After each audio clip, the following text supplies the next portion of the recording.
आम रोषे को आपण मानक स्वागत। आज आम प्रस्तुत करने को जाऊँ ताल पोड़ पिठा। देखु आम नहीं ताल पाचिला ताल से आम बनवा को जाऊँ ताल पोड़ पिठा। ताल को लेकिन आम भल पानी धोईदेवा। धोई सारापर तार जो तालर जो चोपा थाए चोपा को गोटे गोटे बाहर करने को लगे। तो बाहर करला आम गोटे गोटे करके पूरा क्लीन करी आम तालू सब चोपा जाक बाहर करवा। चोपा जाक सब बाहर कर सारापर आम पानी जो भल पानी नहीं से पानी को सब बुड़े रखा। बुड़े भर पूरा चिपुड़ी भर सब रस बाहर करवा। भल पानी बुड़े रखिकी भर सब रस बाहर करवा। देखो आम जो पानी नहीं से पूरा येलो कलर हो तालर रस ताको पूरा एमती भल से चिपुड़ा। चिपुड़ी चिपुड़ी भर रस बाहर करदे। आम रस बाहर कर सारापर देखो केते सुंदर येलो कलर बहुत सुंदर देखा जाउची। आम से सब फेण सब बाहर करदे। सब फेण बाहर कर सारापर आम किछिटा झुणुका काठी नहीं ताको फेंटिया लगे। फेंटिले आम कौन हो तालर जो सूता अच्छी से इजिली भर सब बाहरी जीव। तो से देखो केते सुंदर रे से झुणुकार सब सूता जाक सब लगिगला। हम ताको इजिली बाहर भी करिपरिबा। जेहेतु आम खांटी ओडिया स्टाइल रे आम चुली रे पोड़ पिठाटे करवा। तो प्रथम आम चुली लगेबा। ताल रसीटी को आनिकी चुली उपरे बसैबा।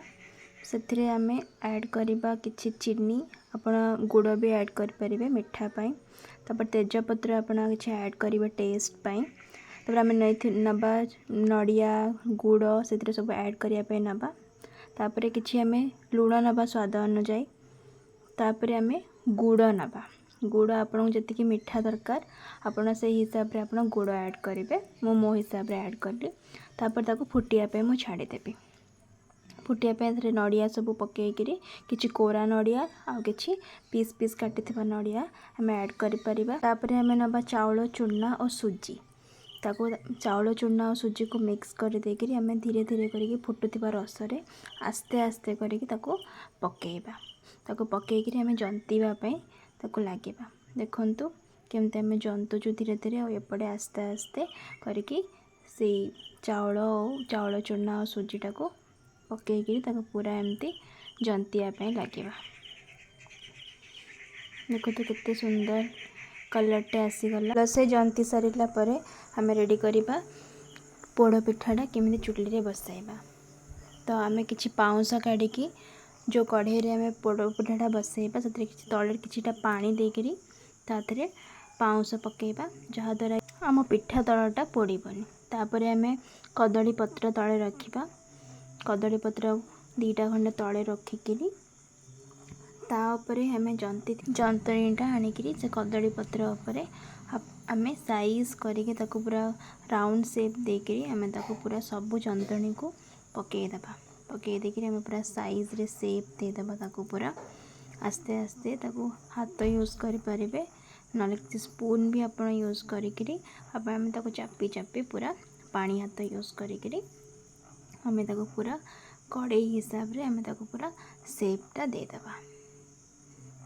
देखंतु केते भल से आम सब जंतणी पकईकरी ताको पूरा शेप दे देचु पूरा राउंड शेप। तापर आम साइड जो कदली पत्र अच्छी ताको सब देकरी आम कदली पत्र को पूरा ऊपर पोर्शनटा पूरा कवर करदेबा।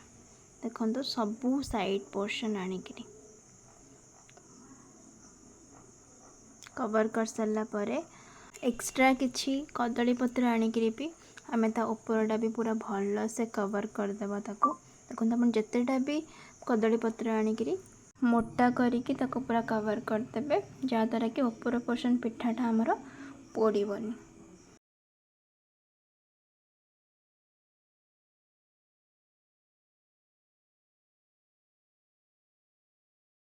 तापर चुली रू आम पाउंस काढ़ी ता ऊपर आम देदेबा पत्र ऊपर। देखंतु केमती पाउंस पकेबा चुली रू काढ़ी पाउंस पकईकी ताको पूरा आम ऊपरटा कवर करदेबा जहाँ कि आमर ऊपर पोर्शन भी सिझी जीव।